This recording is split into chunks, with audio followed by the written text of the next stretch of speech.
이것은 좀비 바이러스가 퍼진 후의 세상입니다. 모든 에너지가 소진되었고 좀비가 내뿜는 숨은 인간이 생존을 위한 새로운 에너지원이 되었습니다. 만약 도중에 연료가 부족하면 어떻게 해야 할까요? 절대 당황하지 마세요. 먼저 좀비에게 맛있는 스테이크를 제공하세요. 만약 좀비가 먹으려고 하지 않는다면 그것은 이미 쓸모없어졌다는 뜻입니다. 그냥 버리고 가까운 곳에서 활발한 좀비를 잡아 연료통에 넣으면 됩니다. 좀비에게 마스크를 씌운 후 자동차는 다시 힘차게 달립니다. 이 방법은 돈이 들지 않을 뿐만 아니라 매우 환경 친화적입니다. 이 좀비들을 이용하면 모든 사람이 풍족하게 살 수 있고 더 이상 지금처럼 치열하게 살 필요가 없습니다. 강형은 좀비의 기능을 극대화했습니다. 집에 돌아온 그는 먼저 자신을 위한 구이를 준비했습니다. 좀비 입냄새로 구운 고기 맛은 어떨지 궁금합니다. 하지만 그의 먹는 모습을 보면 꽤 맛있어 보입니다. 식사 후에는 손을 씻어야 합니다. 강형은 냉장고에서 스테이크 한 통을 꺼내 좀비 앞에 걸었습니다. 좀비는 보이지만 먹을 수 없어 발을 구르며 화를 냈습니다. 결과적으로 물펌프에 지속적인 동력을 제공했습니다.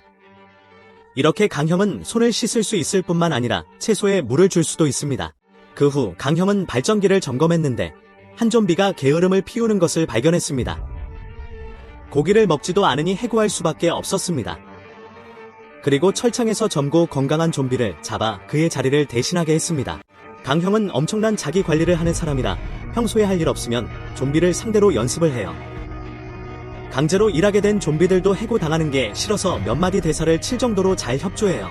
운동을 마치고 강형은 하루 일을 시작하는데 먼저 스테이크를 던져 주변 좀비들을 유인한 후 개조된 픽업 트럭을 타고 출발해요. 좀비들이 집으로 침입하는 걸 막기 위해 문도 꼭 닫아야죠. 그러고 나서 강형은 빈터로 가서 조용히 먹잇감이 걸려들기를 기다려요. 하지만 이번에 잡는 건 좀비가 아니라 살아있는 사람이에요. 곧 불운한 사람이 시야에 들어오고 강형은 망설이지 않고 총을 쏘고 상대방이 아직 숨이 붙어있는 걸 확인하고는 고압 에어건으로 기절시켜요. 그 후 비밀 기지로 차를 몰고 가서 잡은 생존자를 군부대에 넘겨요. 강형도 무증상 감염자이기 때문에 현재 약은 바이러스를 완전히 없앨 수 없고 억제만 가능해요. 그래서 군부대는 바이러스 치료법을 연구하기 위해 생존자를 필요로 해요. 좀비로 뒤덮인 세상을 구하기 위해 강형은 양심에 찔리는 일을 하면서도 생존자들을 잡아야만 해요. 군부는 강가의 친구를 데려가 새로운 임무를 맡겼다. 사진 속 사람들을 체포하는 것이었다. 한편 한 대의 자동차가 초원에 멈춰섰다. 차 안에는 강가가 쫓는 사람들이 있었다. 갑자기 포탄이 날아와 자동차가 뒤집혔다. 당황한 여자는 멀리서 차가 오는 것을 보았다. 강가였다. 그때 누나는 의식을 잃었다.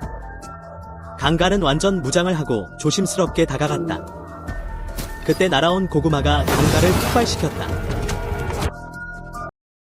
흑인 여자는 야구 방망이를 들고 뛰쳐나와 강가에게 공격을 퍼부었다. 효과가 없자 권총을 꺼내 난사했지만 방어막을 뚫을 수 없었다. 마지막 총알이 떨어지자 강가는 순식간에 반격을 가했다. 그리고 버려진 총을 꺼냈다. 이렇게 강가는 목표 중 한 명을 잡았지만 트렁크 안에 한 명이 더 있다는 것을 몰랐다. 의식을 잃었던 흑인 누나는 드디어 깨어났다. 그리고 여동생은 잡혀갔어. 강가는 흑매와 함께 기지로 가는 길이었는데 갑자기 흑매의 기습을 받았어. 한 방에 강가를 제압하는 맹수 발차기였지만 결정적인 순간 흑매는 변이를 일으켰어. 강가는 흑매를 총으로 끝내려고 했지만 흑매는 생존 본능이 강해서 주머니에서 알 수 없는 약병을 꺼내 마셨고 변이가 멈췄어. 알고 보니 흑매는 반인반씨의 혼혈이었고 해독제 연구의 최고의 실험체였어. 강가는 다시 흑매를 기절시켜 실험 기지로 데려갔어. 임계를 마친 후 군대는 강가의 차에 2개의 통을 실어 인근 제약 공장으로 보냈어. 강가는 해독제 연구 과정을 알고 싶어 했지만 대머리는 단칼에 거절하고 자신의 본분에 충실하라고 했어. 강형은 어쩔 수 없이 고개를 저으며 지시대로 제약 공장에 물건을 배달했다. 제약 담당 박사가 나와 별다른 말 없이 녹색 상자 하나를 주며 기지로 가져다 달라고 했다. 강형은 시간을 확인하니 퇴근 시간이 되었고 해가 지기 전에 집으로 돌아왔지만 담벼락 밖은 이미 좀비로 가득 차 있었다. 그때 강형은 스테이크로 좀비들을 유인하고 기회를 틈타 차를 몰고 담장 안으로 들어갔다. 집으로 돌아온 강형은 녹색 상자를 열어보니 안에는 바이러스 억제제 알약이 가득 들어 있었다. 하지만 바로 그때 동생이 강형을 향해 폭탄 발사기를 겨누었다. 다음 날 아침 흑 누나는 강형에게 동생을 찾아오라고 했고 그렇지 않으면 이 나무 판자처럼 될 거라고 말했다.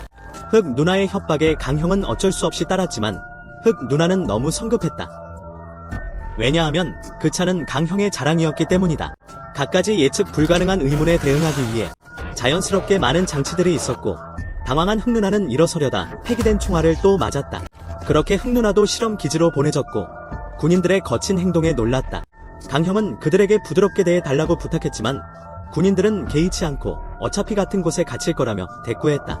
그 말을 들은 강형은 순간 화가 났고 군인들에게 무슨 뜻인지 따져 물었다. 그들의 목숨은 해치지 않기로 하지 않았나? 대머리는 강형에게 빨리 가라고 이전과 같은 말로 설득하려 했다. 하지만 강형은 더 이상 그들을 믿지 않았고 차에서 폐기된 총알을 꺼내 들었다.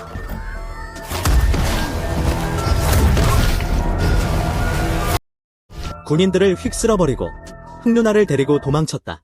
하지만 군대는 쉽게 물러날 리가 없었고 얼마 지나지 않아 추격해왔다. 절체절명의 순간 흑 누나는 스스로 몸을 던졌지만 강희는 끔찍한 일을 당했다. 군인들은 강희를 붙잡아 나무에 매달고 떠났다.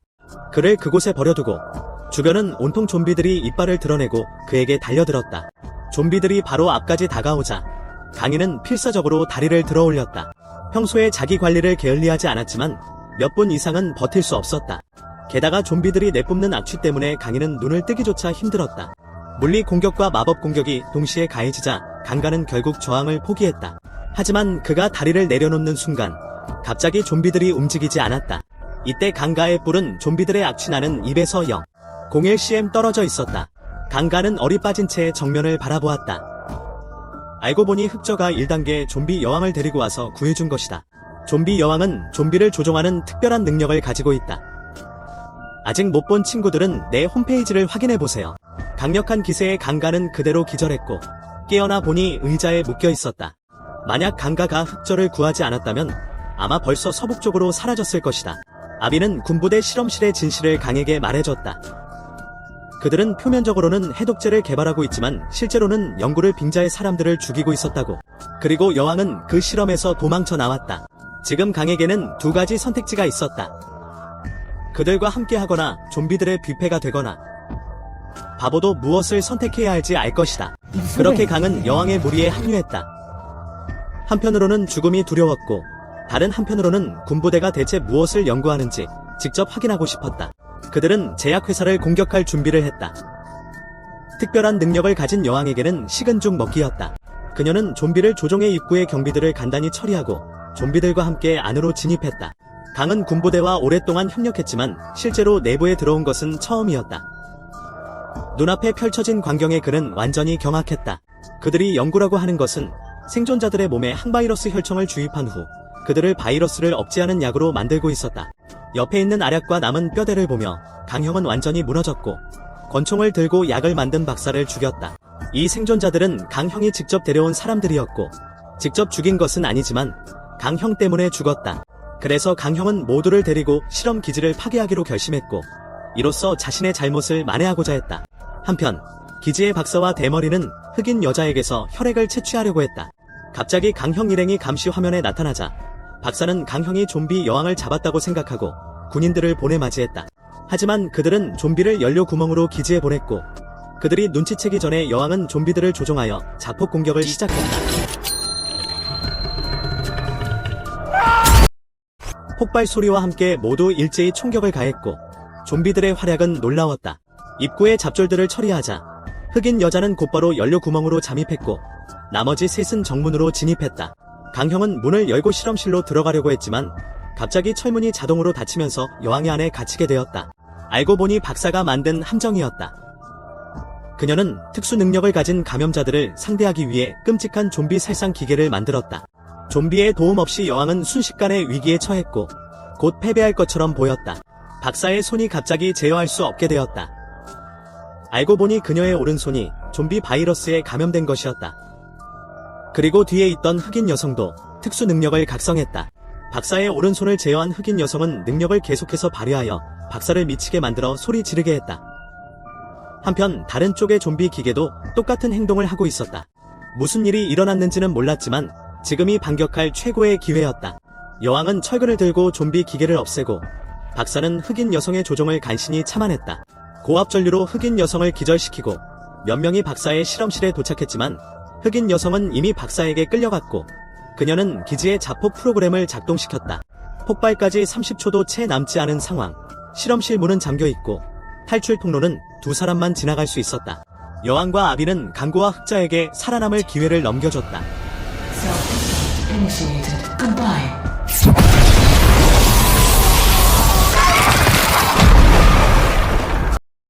그리고 박사는 흑녀를 데리고 강고의 집으로 왔다. 지금은 강고의 집에만 혈액을 수혈할 장비가 있기 때문이다. 흑녀의 혈액을 수혈하면 박사는 특별한 능력을 얻게 된다. 강고와 흑자가 도착했을 때 흑녀는 이미 숨이 가빠지고 있었다. 괴물이 된 박사가 갑자기 강고 뒤에 나타나 그를 공격했다. 흑자는 철창에 갇혔다. 강고는 지금 박사의 상대가 될 수 없었고 아무리 공격해도 아무런 효과가 없었다. 반면 박사는 한 방에 강고와 흑자를 납치했다. 이어지는 건 일방적인 압도였지만 박사는 결국 악당은 말이 많아 죽는다는 법칙을 피해갈 수 없었다. 강철 파이프가 그의 심장을 꿰뚫었다. 알고 보니 흑인 여성이 깨어나 박사를 처리하고 그녀의 언니를 구출했다. 모든 것이 끝났지만 강형은 여전히 자신을 용서할 수 없었다. 그가 방아쇠를 당기려는 순간 흑인 여성이 그를 저지했다. 이렇게 비겁하게 죽느니 차라리 그들과 함께 더 많은 생존자들을 구하러 가는 게 낫다고 말했다.